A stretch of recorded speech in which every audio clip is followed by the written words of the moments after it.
রে বৌদির কত কষ্ট। আমাদের বৌদির গাছেতে ছোটো ছোটো আলু ধরেছে, লাউ ধরেছে, আর আমাদের দাদা আমাদের বিদেশে চলে গেছে।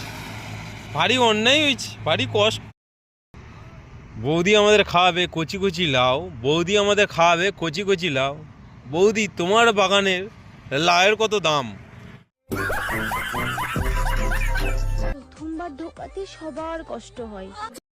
বলছি কি বৌদি, একটু সর্ষের তেল লাগিয়ে দাও, দেখবে পচ করে ঢুকিয়ে গেছে।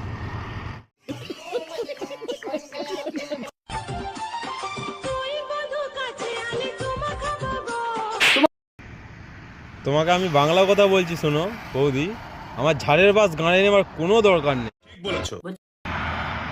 বলছি কি বৌদি, এরকম হাবাসে ওঠার কি লাভ আছে?